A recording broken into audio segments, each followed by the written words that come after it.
We had such a wonderful day yesterday with beginning with land and language and moving with that beautiful roundtable in the afternoon, thinking about teaching and learning the language. And then finally, at the end of the day, looking at the Lunaapahkiing tree that Keely presented and thinking about the challenges it presents in terms of resource allocation and the role that our institutions can play, both the Institute for Advanced Study and Princeton University, in doing a better job of connecting with communities, making good relationships, and being good friends. And so I hope that conversation will continue. The speakers this morning are going to be Lisa King, Tecumseh Caesar, Julie Ray Tucker, Vanessa, Dion Fletcher, and Colette Denali Montoya. And each of them is going to introduce themselves in a way that seems good to them. Inishika. Kwinganawalomwa, Yidashinzi Lisa King, Yinonjiayi, Kansas, Shipniwikion, Knoxville, Tennessee. It's the land of the Cherokee folks. So thank you for being here. It's so good to see you. My name is Lisa King, born and raised in Kansas, but I find myself working at the University of Tennessee in Knoxville, Tennessee, which again is Cherokee territory and among several others, and I will be discussing that. So I'm going to set my timer for 10 so that I don't talk too much because I will. You can have a chance. So I'm going to be sure to make sure to give plenty of room for everybody else. So I'm starting out today talking about responsibilities to Indigenous peoples and lands. It's the ongoing work of the University of Tennessee's Mahan Museum. That's right now I am helping co-curate a new exhibition. So we'll talk a little bit about that. First thing I want to do is talk a little bit though about the background. So this is a draft of the land acknowledgement that some of us were pressured to begin working on because, as we know, universities love their DEI initiatives, right? And we also know the DEI is not always commensurate or equivalent to decolonial work. It's not the same. And so there was a lot of pressure for us to create this. This is a working draft that I worked on with our NACRA director, Ellen Lafaro. And it was already a little bit too spicy for what they actually wanted, which is why we haven't pushed it, and they have not pushed us back to do much with it yet. But Ellen and I, as we were working on it, we realized that we didn't want this to be eaten by university administration, if that makes any sense. We didn't want the teeth taken out of it. We want this to mean something. If you're going to do a land acknowledgement, it has to, you have to have some follow through. So it's quietly tabled for the moment, but I share it with you in part to illustrate that we are, Knox County, the land that the university is on, has ties to 11 different fairly recognized tribes. So of course it's the Eastern Band of Cherokee Indians, Cherokee Nation of Oklahoma, United Band of Kidua Band of Cherokee Indians, Muskogee Nation of Oklahoma, the Ute Tribe of Indians, the Absentee Shawnee Tribe of Oklahoma, Alabama Coushatta Tribe of Texas, the Coushatta Tribe of Louisiana, the Kealakee Tribal Town, Shawnee Tribe, and the Loco Tribal Town. All right, so 11. Most people only know Cherokee because everything is named Cherokee in Knoxville. If you've ever been, you've seen those. All right. So the city of Knoxville and the University of Tennessee sits upon lands settled without Cherokee permission after the Great Land Grab of 1783, and only formally ceded in the treaty with the Cherokee on July 2nd of 1791. And while Indian removal policies in the Trail of Tears sought to eliminate Indigenous presence on these lands, today we recognize and support the presence and sovereignty of contemporary Indigenous nations whose roots are here. Additionally, we acknowledge the Indigenous peoples of these lands from whom these nations are descended and whose mound still marks the presence on the UT agricultural campus as the oldest human-made structure at the university. We also acknowledge the rights of contemporary Indigenous peoples as caretakers of this site because we have a mound on campus. It doesn't get much recognition. Indigenous erasure on campus is pretty significant. It's pretty strong. You ask somebody what do they think of when they think of the University of Tennessee, they'll talk about Neyland Stadium, or they'll talk about Ayers Hall built up on the hill with the clock tower and everything. That's what they talk about. The mound is virtually invisible. And then beyond the land the university is built on, we also seek to recognize the many Indigenous peoples west of the Mississippi whose lands were sold to fund the Morrill Act of 1862, which in turn funded the University of Tennessee's emergence as a land grant institution and has made it the success it is today. I'll talk a little bit more about that. So this is the context. Now, again, I feel like with this particular audience, I don't have to make this argument. The job of a museum, if it wants to do good work and just work, is to do decolonial work. And that means, as Amy Lowentree has put it, telling the hard truths of colonization. This is what it is at the root of it. We have to tell those hard truths as part of it. It can't be purely celebratory, and it can't go running right over the hard part of history. So if we think about it, then every institution, and this I think connects to the conversation that we were having yesterday afternoon, right? About what obligations do institutions have to Indigenous peoples, what can they do? And so every institution on this continent is built on Indigenous lands. It seems like an obvious thing to say, but it's so quickly forgotten, right? So frequently educational institutions were built with Indigenous land and resources and lands as well. So for example, the University of Tennessee, as mentioned before, and any institution receiving money from the Morrill Act of 1862 or its later iterations, it's not only built on Indigenous lands, but it was also supported with the sale of Indigenous lands west of the Mississippi. So if you were a school on the east side and removal was, well, they claimed it was complete, right? Look at us here today, right? They claimed it was complete. That meant there weren't any more lands to be sold. That meant the schools east of the Mississippi were given scrip, which is to say sort of the deed to the land that they could sell to raise money for their own schools. Right? So that means we have a responsibility to tell the hard truths of colonization about and on our campuses. And I don't know if anyone's familiar with the High Country News Land Grab Universities report from a couple of years ago. The website is a super wonderful resource. If you happen to work for a land grant institution or you have one nearby, it will tell you, you can plug it in and it will show you all of the lands that were sold, all the Indigenous lands that were sold to support that institution. So this is the University of Tennessee. You can see actually that we have land out of Missouri, Kansas, Iowa, Colorado, Minnesota, Utah, California, and more. I mean, you can zoom in actually on the map. So the responsibility goes well beyond just the land that the university's on. Much, much further than that, if we're going to be honest. So we're thinking then, what will that truth telling look like? And every institution has its own histories and circumstances. So you have to look at the specific context and the specific history of any institution, right? Not everybody's a land grant institution, not everybody's a private institution, whatever that is. But everyone has a responsibility to build reciprocal relationships with the Indigenous communities and nations whose land it is on and whose land in existence supports the institution even still through those monies that were raised, right? Or whatever support it provides now. So in terms of museums and collections, it means responding appropriately and promptly to the Native American Graves Protection and Repatriation Act, which is 30 this year and still has not been fulfilled, right? And the United Nations Declaration of the Rights of Indigenous People was the unfortunate acronym. It means Native American Indigenous peoples have consistent access to collections and resources that go along with that. And that also means regularly working with Native American nations on exhibitions and programming as a matter of routine, ceding the presumed authority of the so-called neutral platform of a museum for a working relationship with Native American communities. And so that's where McClung Museum on UT's campus finds itself now. So you can see a little bit from the photograph. This is the original title of the exhibition, Archaeology of the Native Peoples of Tennessee. It's about 22 years old, 24 if you count its conception and the building process, getting it in there. So at UTK's McClung Museum of Natural History and Culture, it means we really need to reevaluate that space, and it has been.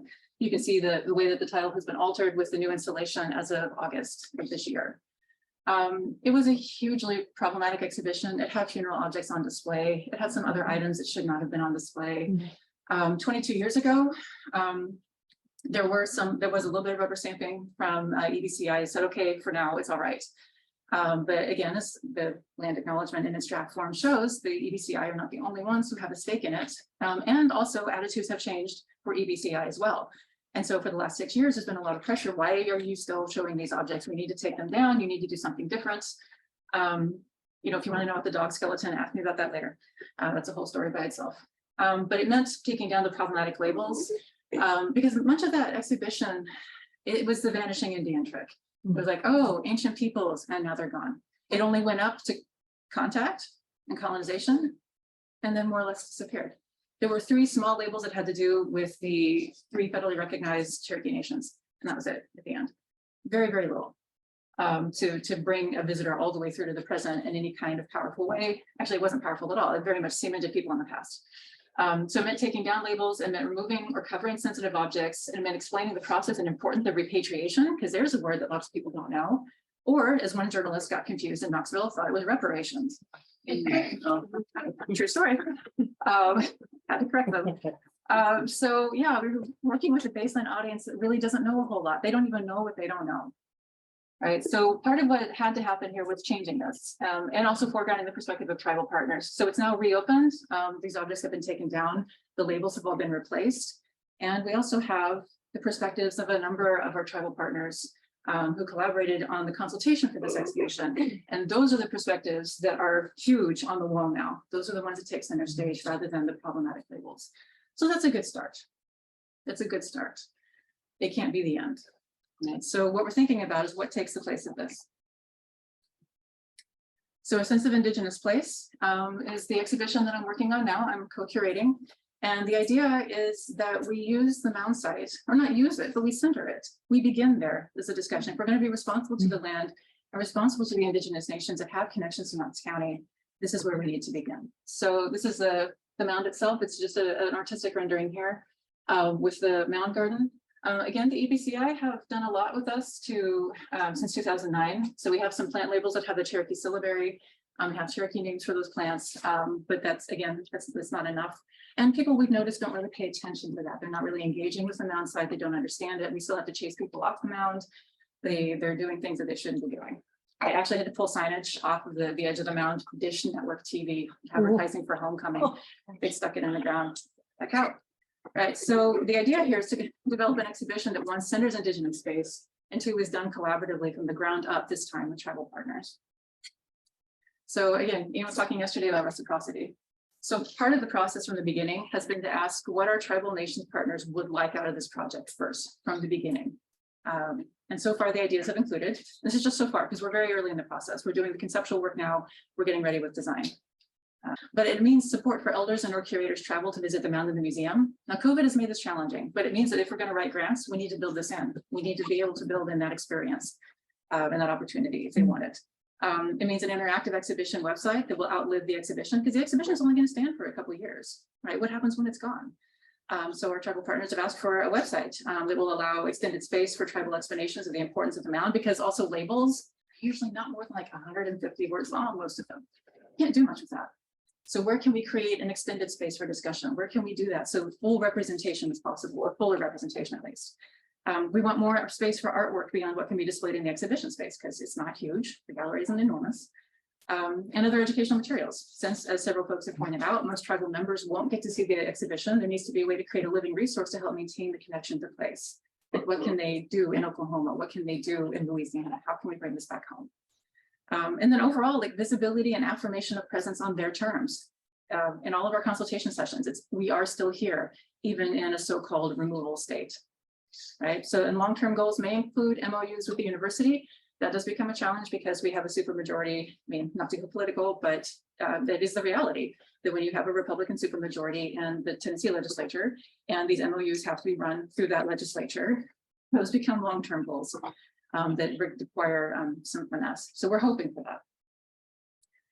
But ultimately, it means continuity of culture. It means establishing that enduring presence. So from the proposal, the idea, this is what we invited people to collaborate with us on, is the exhibition invites the tribal nations to reflect on the significance of mounds in general and the UTK mound in particular through story, material arts, and historical objects. It's meant to be co-curated, that's delivered with foregrounds, Indigenous perspectives, and centers Indigenous guidance. And this exhibition is designed to ask visitors to set aside what they think they know about mounds or history, and instead listen attentively and be immersed in Indigenous senses of this place. Yeah, that's the idea. So each nation is our plan. We'll ask several of their artists to contribute. So far, after meeting with, all tribal representatives, there's very little interest actually in using any kind of archaeology at all. Or it's not that archaeology gets completely dumped. Like we'll have to have a couple of explanatory labels about what mounds are, but the interpretive lens is ultimately going to be through the art. And that's what it's really exciting right now. So Mr. Dion from the Muskogee Creek Nation, he has tentatively agreed to be part of our exhibition. And this is from his Twitter account. You can see that he actually did a live paint at the Okmulgee Indigenous celebration for one of the Muskogee mounds. And so one of his pieces, he hasn't decided yet what he wants to put in our exhibition, but it's going to be great regardless. But that's the idea, right? As we open this up, we see what happens, and it's going to be the artwork that does the work of establishing that continuity and establishing that presence. We are still here. So thank you very much, and I'm happy to turn it over to our artists.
And that's how we all got started doing our Zoom language classes, actually, was through that Indigenous Culture Fund.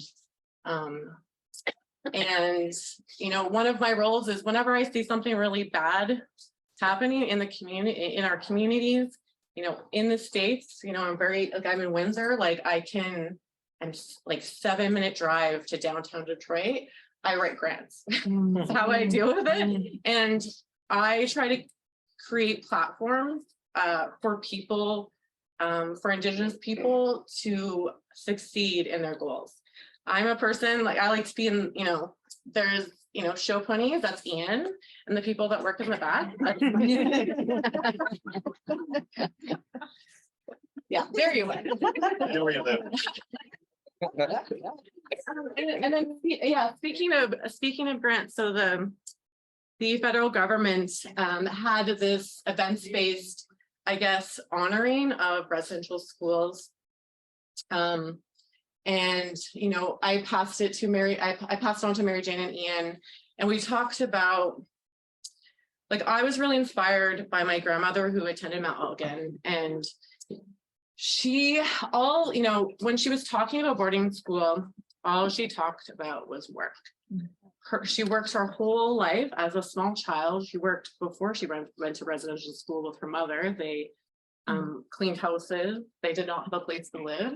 She went to residential school and she worked. And the premise of this book actually is that the work that they did is equated to child slavery. And Mary Jane makes that argument in this book. And she went much further than as a historian than I would have as an artist. So my contribution to this book was the idea for it, you know, as an artist. And it was inspired by my grandmother.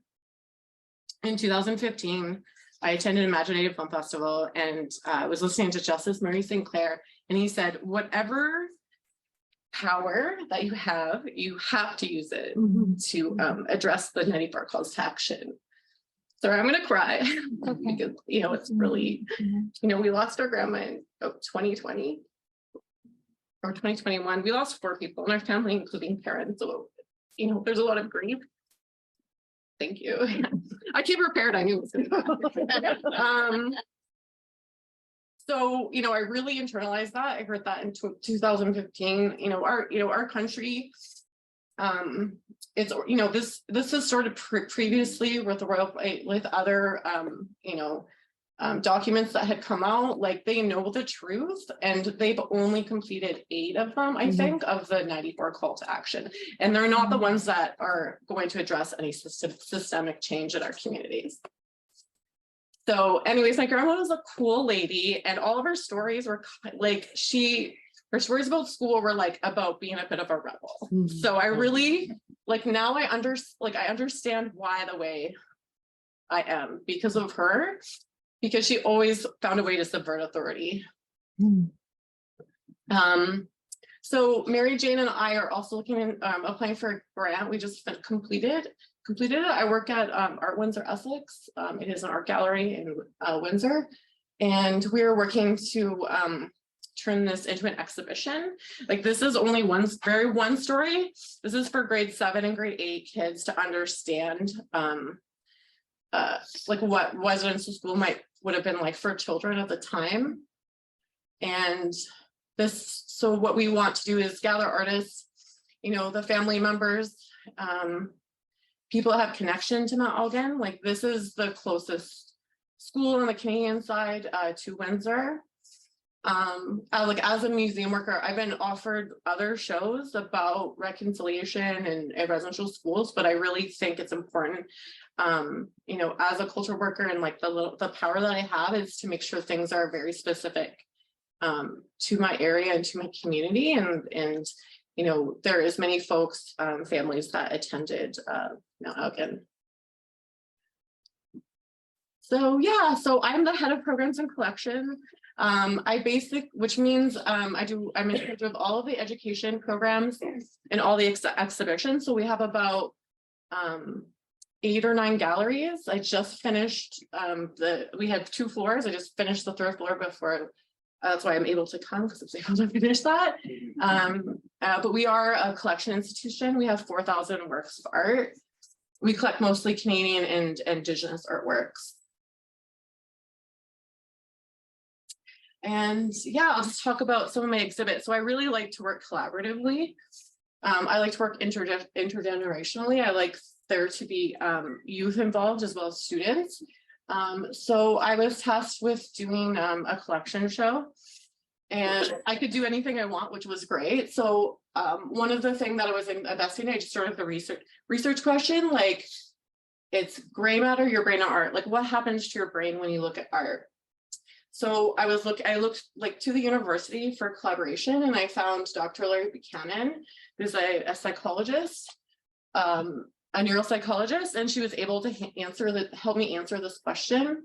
So as you see on the left part of the exhibit, is this mind map. So I like to bring as many people into projects as I can. So I was able to work with the computer science department, and they made this like fancy, like moving, projected sort of word map. So each of the artworks in the exhibition has a QR code, and people are able just to choose a word, like choose one word, like what word that like comes to mind when they look at that work. And so this is also a project of a student who's going to investigate how people view art when they see things online versus what they see in person. And as part of this exhibition, I'm also, have the power to make this, like, it's hard to see, but it's like a 50-foot wall, and I'm able to feature Indigenous artwork at the center of our collection. So this happened to be the last 7 years or so of our collection, or of our collecting, getting works donated mostly, because we don't have a very large purchasing budget. And I was able to feature, we have like a really beautiful Shelley mural that I was able to purchase, a Robert Houle, Jane Osh-Patras, and then on the right is a young artist, Quinn Smallboy, that's based in London, Ontario. So this is my new exhibition that it just came together last week. It's called Our Mothers. And, I named it in part, just because I'm honoring all these beautiful people that have passed recently, that, I was thinking about people who take on the role of mothers in our community. So as part of the exhibit on the left, you can see, I asked, Windsor is actually a very diverse place. So I asked people to write our mothers in the language. So we do have Kukana. We have, Anishinaabe, Punjabi, French. I think there's like over 40 languages represented on the mural.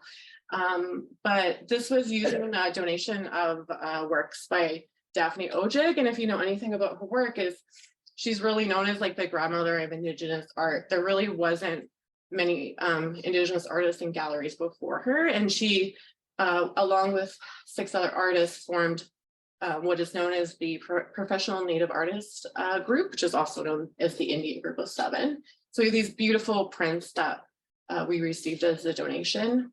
And for me, I didn't know what I could add to her work as a discourse, because there's been so many great shows of Daphne's work.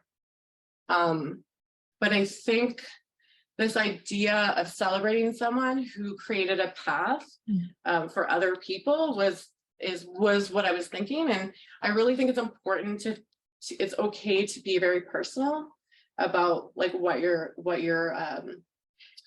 projects are and your motives. And so, my grandmother, she had every door slammed in her face, and my grandmother had no opportunities. My mom had every door slammed in her face, and I was able to walk through them. And so as part of this, again, I'm very interested in accessibility. So I found a film that Daphne's in, that's done by a young filmmaker. And so Daphne, during her, I think it was in the it was in the 60s. She traveled to Easterville.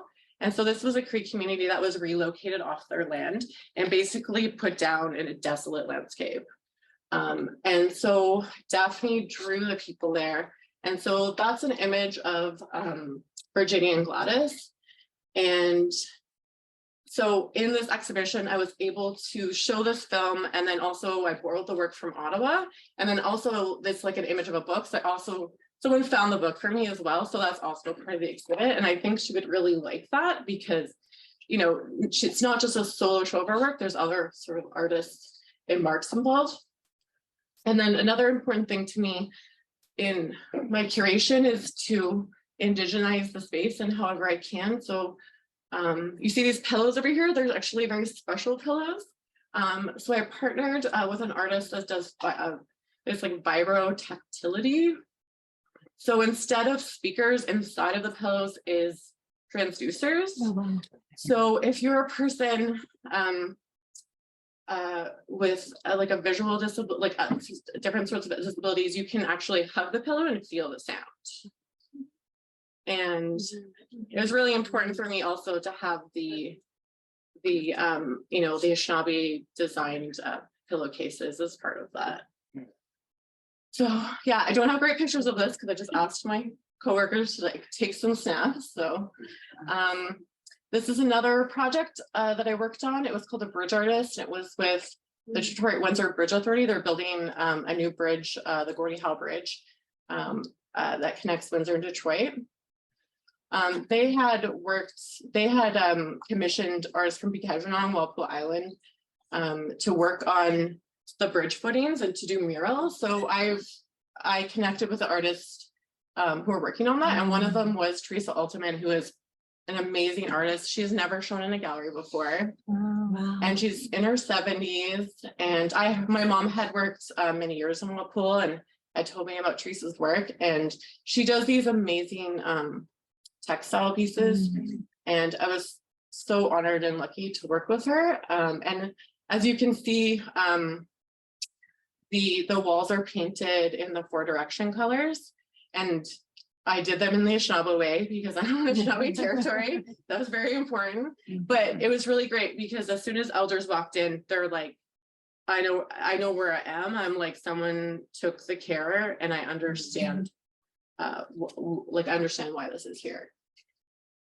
And then this was a young artist, she was 17, and she painted, this is Teresa on the left, and this is the other artist, Naomi. And it was really great to work with a senior, a mid-career, and then just a youth in this exhibition. And I wanted to bring this up. It was a project I worked on before I worked at the gallery. So it was a partnership. I basically made the universities try to start like an Indigenous art and law residency because we have such an amazing Indigenous law program at the University of Windsor. You know, we have just like the amazing heavy hitters, and I worked with Barry to create a residency. He was the first one and unfortunately the only one that happened, but he was able to, he proposed, you know, addressing the calls to action and make a community art project.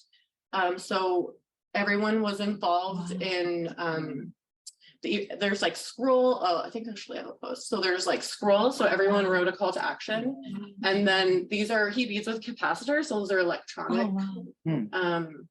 components.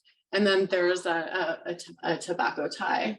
So he made us sign a contract, and he gave us $1, and so that we handed over our rights there, and for the labor that we put into it, and. Our names, like whoever participated in this project, the students and professors, our names live with this project. And let's talk a little bit about my collective. So we're 3 collective. So it's with Jessica, Rachel Cook, and Boyd Harris. Jessica's from Pikeajinon, Walpole, and Roots with the Cree, and Boyd Seneca from 6 Nations. And, you know, we were try to think up clever names, but we decided on Three Collective. We are on the Three Fires Confederacy. And, you know, it was kind of, I felt like it was just meant to be. We both attended the same school at different times. We're the same, similar generation. And I think also, I think it's just really interesting that we're from like Haudenosaunee, Anishinaabe, and Lenape. And it reflects, you know, the people that still live in our community. So this is a project, this is an in-progress shop. It's called They Tried to Bury Us, but They Didn't Know We Were Seeds. And so it has Winchester bullets, sinew, nylon thread, wool blankets. This is just a shot from my studio.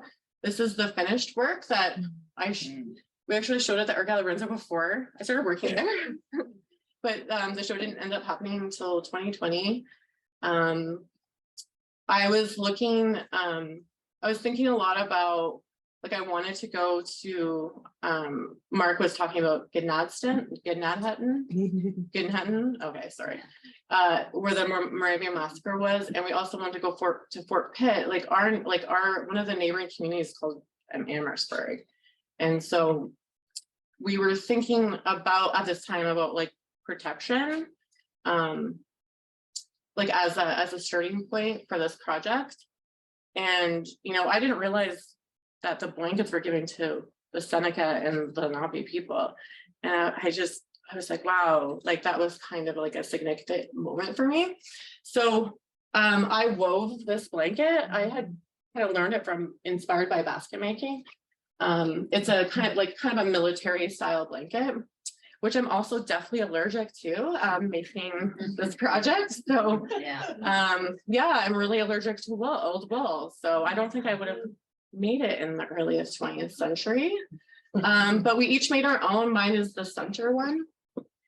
And then we like wanted to have these like really, you know, amazing red stripes. The gallery is kind of a white tower to art, and we wanted to disrupt that with these, you know, asking people to paint like 15-foot large red stripes. You know, the preparators are like, I don't know about that. And then in the seeds are bullets and pumpkin seeds. And then this iteration of the project is at the Mohawk Institute, which is in Brantford. So this is another residential school, which just went over, had some huge renovations. So you're able to visit, you can actually do a tour. I did a tour of it. I wasn't prepared, but I just like ended up doing the tour. And it is like the truth is in the walls of the place. And it gave me kind of a new realization, because Mount Olga doesn't exist anymore. The barn exists, which has like words and phrases on it, like I worked like hell, and then the person's name, like the kids wrote their experiences and their names like in the barn, and likewise the kids wrote their names in the bricks here. So this is the front of the school. It was part of a project to sort of acknowledge like the history of the Mohawk Institute. And, you know, my buddy Boyd is from this community. So we're able to do this iteration, and it was very powerful and moving. And this is a picture of us standing in front of our works. And so this was an online exhibition that we were part of. If there's any curators out there, this work is created in my studio, and it takes a lot of room. So if anyone wants it, it is ready to go tomorrow. And this is another project we worked on in the winter of 2021. It's called Indian New Year. And again, it's in response to the graves that were, you know, that we knew were there, that were discovered. And we didn't want people to forget, because they always do. So I think the number was at like 7,036 or something. And so we, this is flag tape. So every like piece of flag tape represents a grave that was found. We worked on this for a couple months with friends and family, and like it's in Ford City, which is a neighborhood in Windsor. So everyone, like through the pandemic, like people could walk and see this work. And, being in this room is very heavy. It just also the pride of nature, like we had people put like four flex tapes on one pin. And we like just sat there and like put pins up for hours, and our thumbs were like really messed up. And then, does anyone know what NDN stands for? It means not dead Indian. That was part of the project. So, again, I have all this flag tape. I really would like to do a different iteration in a different space of this project. Here it is at night, and it just kind of glows and reflects on all the storefronts nearby. So I'm done.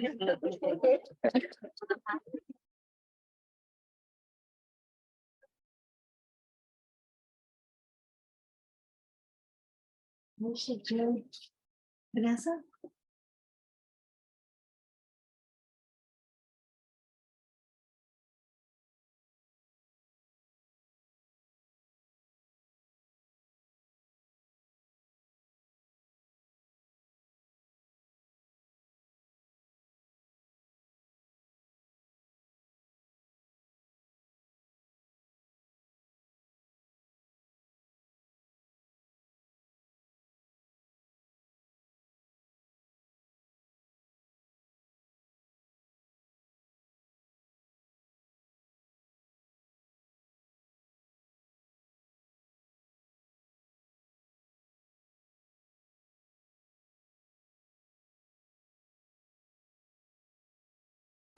And yeah, I've just been thinking about how much yeah, the I guess the layers of displacement in that story, from our traditional territory here to Ontario, and then through the Canadian government's enfranchisement away from our reserve community. And I just hear so many stories of how everybody is, learning and continuing to speak to each other and find each other. And for me, that's, I guess, just what I've really wanted for myself in my life, is to, be able to talk to my friends and family. So, I was born speaking English, and I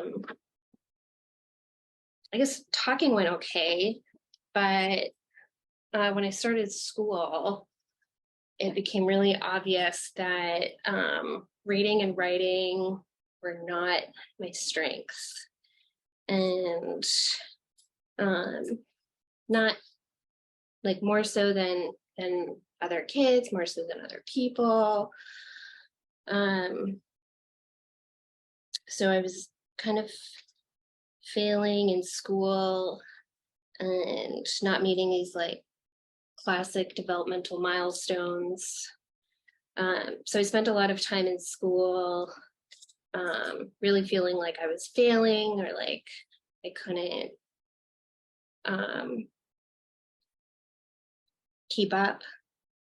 I think this idea of keeping up, and a kind of pace of how one is supposed to learn or make or contribute is a bit of a thread I've been thinking about.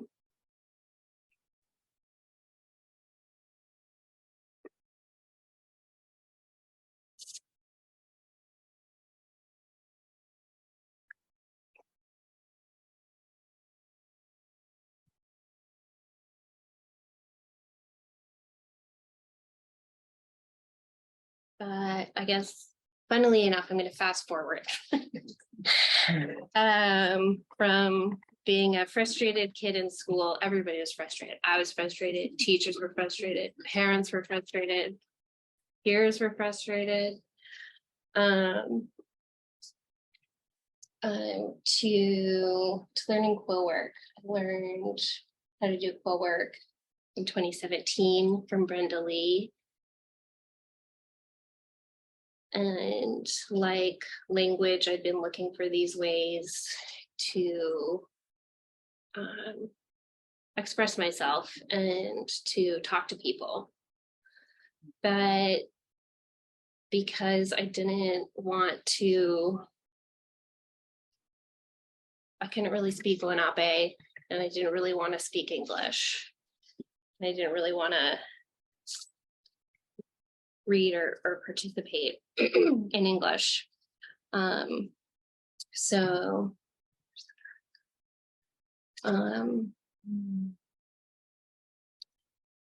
These artistic, forms of expression. Sometimes I joke and I'm like self-deprecating and I say it's the only thing I was ever good at. And of course I have lots of skills, but these are the ways that I just find that are the most resonate with me and are the most enjoyable.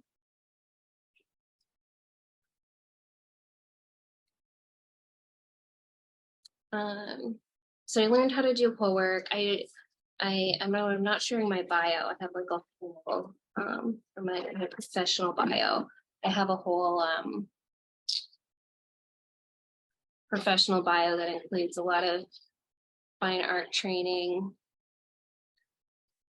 And when I was doing this art training, it was in like 2000.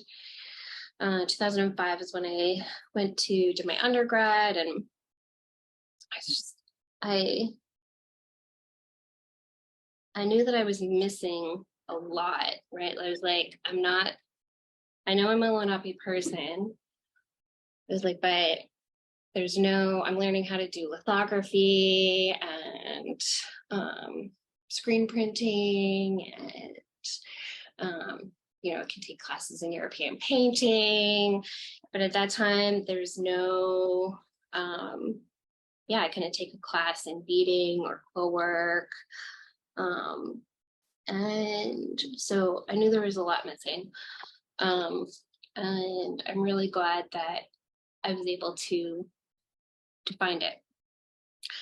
And I don't think that I'm glad that not all my learning was through school.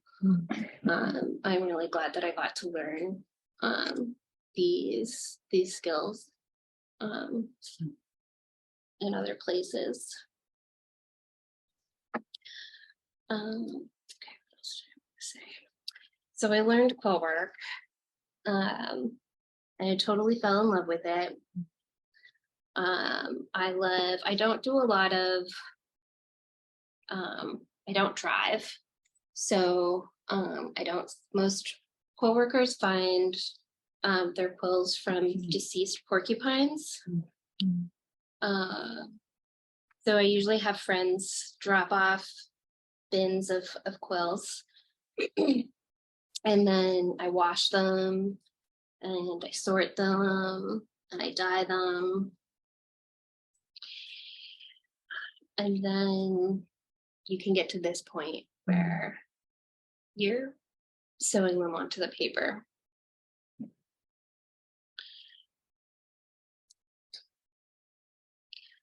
And I was working on not this piece, but a quill work piece. I thought, this is taking so long. This is so slow. And as I said that to myself, I was brought back to being in school when people would say, why are you so slow?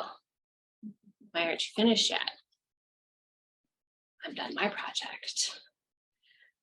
And I thought,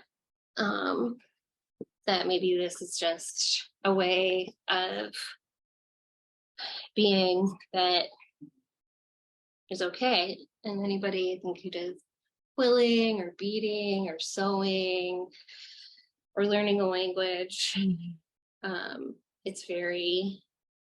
it can be very slow. And the other connection I make is to the porcupines themselves.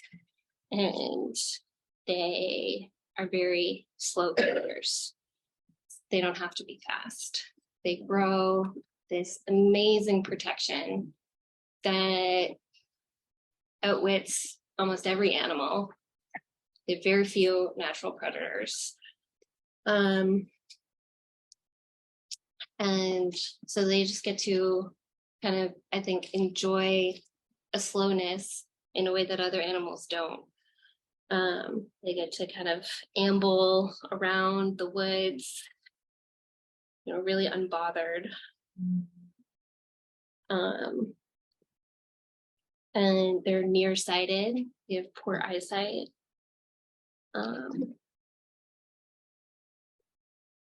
So I think that porcupines are really a great animal for representing some of the things I've been talking about in terms of disability.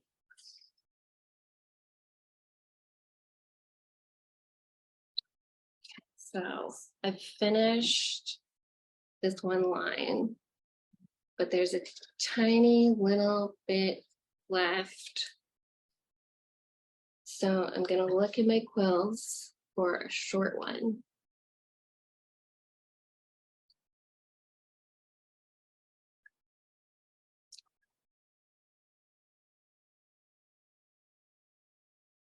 So, I'm trimming the ends of the quills, and the ends, I'm kind of poking into this little piece of,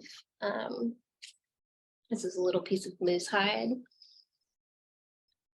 And that just keeps the sharp ends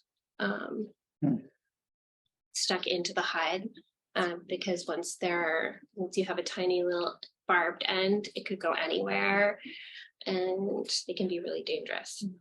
You got to keep them together. So I'm a little nervous, and it's hard to do this work with if your hands are shaky.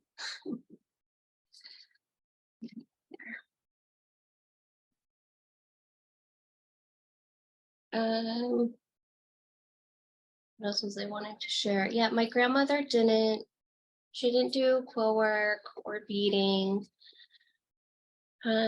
She remembered her parents made baskets, and it was the only time that she remembers hearing Lenape. She said that they would work on their baskets at night, and that they would sing in the language.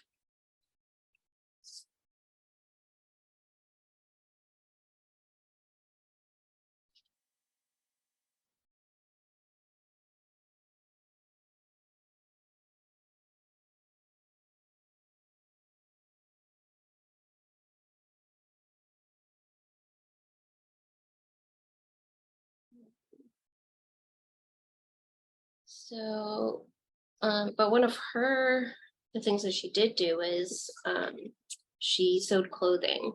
She sewed clothing for her whole family.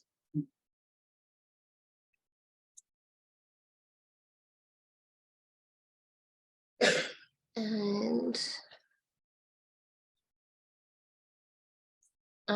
when I first started to learn, I first learned how to do beadwork. And I was doing like 2-needle embroidering. And I made my first piece, and I brought it to her. I brought it to her in her chair in her apartment, because she had a lot of ailments in her later life. So moving was really challenging. talking was really challenging. And I brought her my beadwork and I showed it to her and put it in her hand, and she ran her fingers over the beads and she kind of nodded, smiled a little bit, and she said, "You're pulling your thread too tight."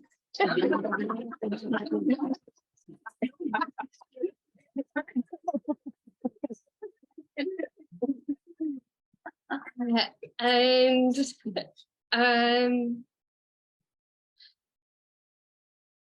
yeah, it's true. I was. That's where the fabric was that I was sewing on was wrinkling because my threads were too tight.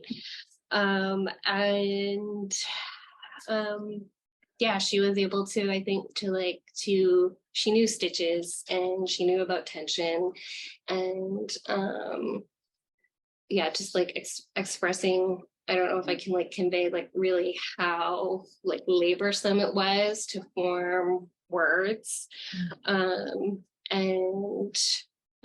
But she made sure that I knew, and that she gave me that feedback. Because I think of how much her sewing spoke for her when she physically couldn't speak, when she couldn't speak her language or her indigenous language, and when I can't find the words to say, or I'm sad that I don't know the Lenape words. I know that that my stitches and my quill work can speak for me. Thank you. We thank the artists and the makers and the keepers for the beautiful work.